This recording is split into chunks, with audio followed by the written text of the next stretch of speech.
get in position and try to finish on the end. It cost her a little bit on the end of that race. I thought she fought hard. Look, she's got 9 starts, Andy. She's never been worse than 3rd in her life. This is a really, really solid filly. It's breaking from the outside post of 7. Post parade, Horologist just went by for Bill Mott. Here's Gold Spirit. Gold Spirit is the wild card unknown in here, coming up from Chile. Liberty MD, another unknown. She's undefeated. She won a race at Churchill last out. Entry-level allowance. Beat a filly who came back and won by 17 lengths last started. Ellis on a race taken off the turf. Yeah, big step up for Liberty MD, the 3-horse, to try to maybe use that speed early. Brian Hernandez Jr. on board. Dunbar Road, here's the 8-5 favorite. If she runs her best race, she's much the horse to beat, but it's really questionable whether or not she can still do that. Crystal Ball. First start with Rudolph Brissett, a stakes win at Thistledown. Figures to stalk the 3, Liberty MD, the long shot early here. She's at least in good form, but I'm still not sure her good form is good enough to win, especially if our horse shows up, Tom. And Royal Flag, here she is for Chad Brown. I think she looks great. She looks calm, cool, collected. She's a good-looking mare. I really like her in this spot today. 6 minutes to post in her feature. Let's go to Acacia. To be joined by Winstars. When they're all like that, it's just telling you it's really warm. How is the 3 in this race, with all due respect? Liberty MD only 16-1. I mean, she looks like she should really be 50-1, right? I mean, not to... No comment? You trainers. First try and stakes company for her. We're set for the Solely Shuvee. jockeys you pick on. Let's go to John Embrial for the call. And they're off in the Shuvee. Number 3, Liberty MD, bobbled shortly after the start and is towards the back of the pack. From the inside post position, there is Horologist, who has the early lead. Liberty MD now looking to advance down on the inside, but it is Gold Spirit who is racing in second at this point. Liberty MD is next in 3rd, followed by Crystal Ball in 4th, then Dunbar Road in 5th, and the early trailer is Royal Flag in 6th. As they head for the backstretch, the quarter went in 23-1. It's a tough-to-handle Liberty MD down on the inside. The leader is Horologist here by a half-length. Liberty MD wants to go on with it and is now in between horses. Then it's Gold Spirit who's racing in 3rd. Crystal Ball sits just off those front 3 in 4th. Then it's 3 lengths back to Dunbar Road, and Royal Flag continues to trail the half-mile in 47 seconds. Horologist is the leader here. Horologist by a length. Liberty MD, Gold Spirit right together, 2nd and 3rd.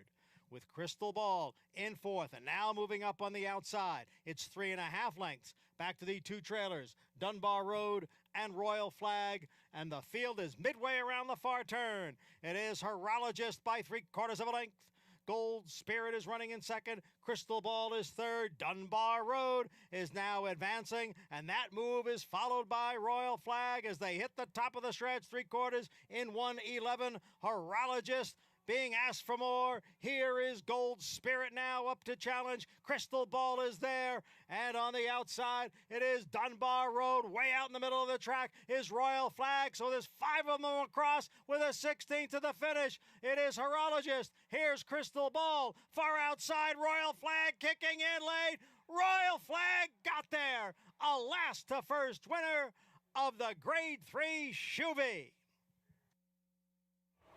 Royal Flag, Joel Rosario, perfectly timed, one of the best finishers there is in the game. And this mare, now 2 Grade 3 wins in her last 3 starts. I think I speak for Tom when I say there was really never any doubt. Well, you are speaking for me because it's my turn to talk. But, you know, really, a heads-up ride by the 1 Horologist out of the gate. They had intent. They wanted to go to the lead. That horse fought on gamely throughout the whole race. But that was a quick pace, Andy. 47 and almost even is really, really fast for a first half a mile. It's set up to close, and it's set up to close for the horse that was last early, Royal Flag the 7. And, you know, maybe this track's a little faster than yesterday. I don't really know. But this was a faster pace than we saw in the CC Oaks last time. So, yeah, I would agree. I thought Horologist ran a heroic race in this race, frankly. And those was an excellent ride, an excellent idea by Junior Alvarado and Bill Mott going. Royal Flag, though, she just able to kick in and run by all of them late in this race. They ran so well, they went almost as fast as You're to Blame did in the prior race. The 149 and 2.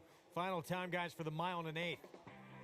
Yeah, Paulie, I know you liked Horologist a little bit Yeah. going into that, and I know that That was a tough beat for you right there down the middle of the track from Royal Flag. Well, the thing about I like the most about Horologist is, like I said, she throws that knockout punch every once in a while. And she had 2 buried races that were bad. In the last race, she got in some trouble. So I figured she might fire a great shot. And listen, she ran giant. But when a horse is on about 8 deep and circling the field, you're much the best. Back and more just that she came back proud of herself and knowing that she ran well. I thought it was a tremendous breakout performance from Royal Flag today. Big effort, no question, and a much tougher group than she beat in that previous Grade 3. Yeah, much tougher group. She ran great today. I haven't seen a lot of horses this meet in the race I've done with you guys that have come from that far back going around a ground to win. But it was a pace scenario that's set up for that to happen, and it's set up for Dunbar Road as well. And she looked like she was in position. She looked like she was going to do something. But when the running started, the last quarter of a mile, she couldn't be competitive. I think you go back to the barn, you have some real questions about her future as a racehorse. No question. I mean, she's going to be a broodmare for Peter Brandt. And as we said before, he runs his horses. He's very sporting. He enjoys seeing them run, and that's why he brought her back. He could have bred her. He certainly is, he breeds horses as well, but he wanted to give her another chance to run. It didn't work out. Meet leading 6th win for Chad Brown. Royal Flag, Joel Rosario, as she takes the Shuvee.